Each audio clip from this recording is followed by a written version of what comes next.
વડોદરા મહાનગરપાલિકાના કમિશનર અરુણ મહેશ બાબુએ વિરાસતથી વિકાસ શીર્ષક હેઠળ વડોદરા મહાનગરપાલિકાનું વર્ષ 2026-27નું ડ્રાફ્ટ બજેટ રજૂ કર્યું હતું. વડોદરા મનપા દ્વારા ₹7,609 કરોડનું ડ્રાફ્ટ અંદાજપત્ર મંજૂરી માટે સ્થાયી સમિતિના અધ્યક્ષને સુપ્રત કરવામાં આવ્યું હતું. આ બજેટમાં વેરાની આવકમાં વધારો થવાનો અંદાજ રજૂ કરવામાં આવ્યો છે. સાથે જ વિકાસના કામો ઉપર વધુ ધ્યાન કેન્દ્રિત કરવામાં આવ્યું છે.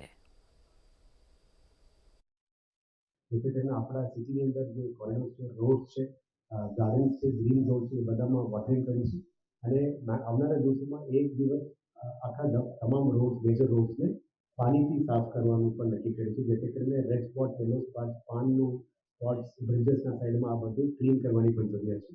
સિટીને સ્વચ્છ રાખવાનું ફક્ત જવાબદારી નથી, તમામનું એક પ્રાઇડ પણ છે.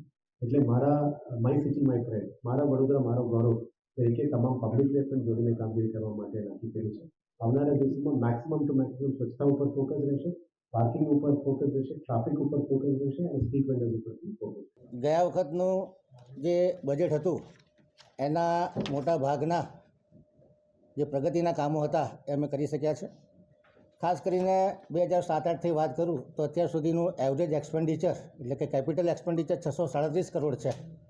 છેલ્લા 2 વર્ષનું એવરેજ કાઢીએ તો અમે લોકો 637 કરોડના કેપિટલ એક્સપેન્ડિચરથી અત્યારે 1,326 કરોડના કેપિટલ એક્સપેન્ડિચર સુધી પહોંચી શક્યા છે.